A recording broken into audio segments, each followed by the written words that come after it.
Halo sobat semua, yang ada di bumi ini, masih bersama kami di YouNews Channel. Semoga kita semua sehat selalu.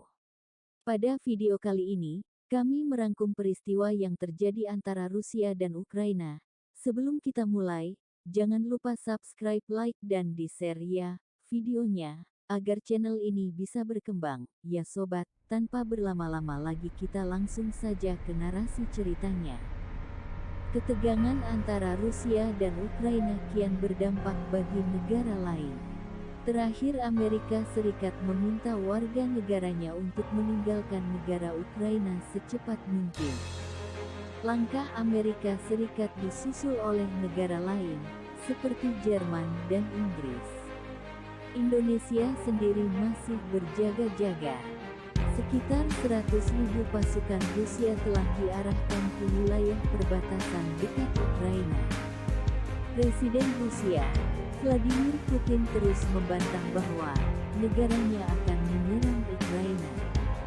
Upaya diplomatik dilakukan agar skenario terburuk dapat dicegah.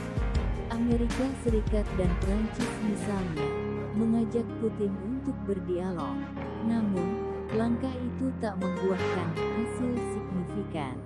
Apa yang terjadi sebenarnya antara Rusia dan Ukraina? Konflik Rusia-Ukraina tak bisa dibaca secara tunggal, salah satunya karena sudah berlangsung sejak bertahun-tahun silam. Ukraina merupakan pecahan dari Uni Soviet yang memerdekakan diri pada Agustus tahun 1991. Ukraina tumbuh menjadi negara demokratis, dengan roda pemerintahan, yang telah dijalankan oleh 7 presiden.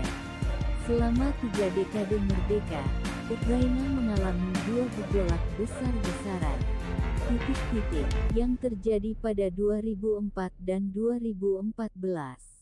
Keduanya punya pesan yang sama, menolak pengaruh dan intervensi Rusia, dan mendorong bergabung ke Uni Eropa serta NATO. Gelombang demonstrasi pertama berhasil memaksa presiden saat itu, Leonid Kuchma, politisi yang dekat dengan Kremlin, lengser dari jabatannya. Rezim Kuchma dinilai korup dan kerap menyalahgunakan kekuasaan. Sedangkan gelombang masa kedua, kelak dikenal sebagai Revolusi Maidan, menewaskan 70 orang, dan membuat presiden kala itu, yang dekat pula dengan Rusia, dimaksudkan. Ia menyebut langkah itu percobaan kudeta, sebelum kemudian kabur ke Ukraina. Putin kerap mengeluarkan klaim bahwa Rusia dan Ukraina adalah satu identitas. Klaim semacam itu yang kemudian dipandang banyak pihak jadi justifikasi untuk melakukan hal-hal yang di luar batas, seperti menganeksasi Crimea, yang sebelumnya masuk teritori Ukraina, pada 2014. Proses aneksasi ini tergolong berdarah, lebih dari 10.000 orang tewas. Upaya menguasai Ukraina kian gencar dilakukan Putin pasca aneksasi.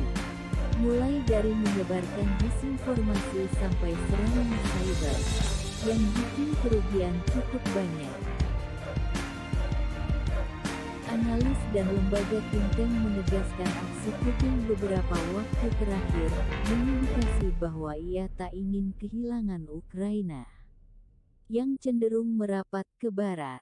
Kehilangan pengaruh atas Ukraina sama berarti potensi lenyapnya banyak hal, termasuk kekuatan ekonomi.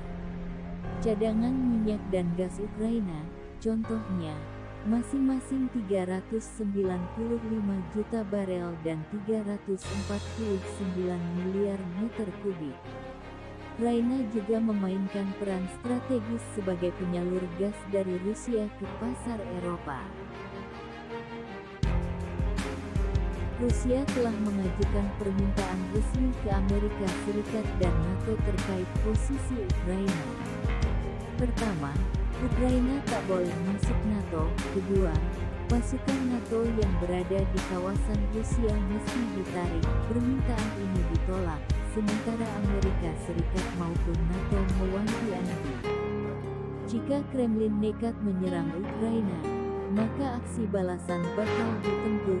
Serangan penuh ke Ukraina, bila benar-benar terjadi, diperkirakan mendatangkan dampak yang tak pernah dibayangkan sebelumnya. Kalkulasinya, 50.000 orang akan tewas dan hampir 2 juta penduduk jadi pengungsi.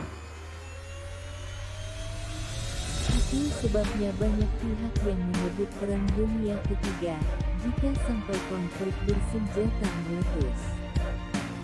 Terima kasih telah menonton video ini, jangan lupa di subscribe dan dipencet tombol loncengnya, dan sampai jumpa.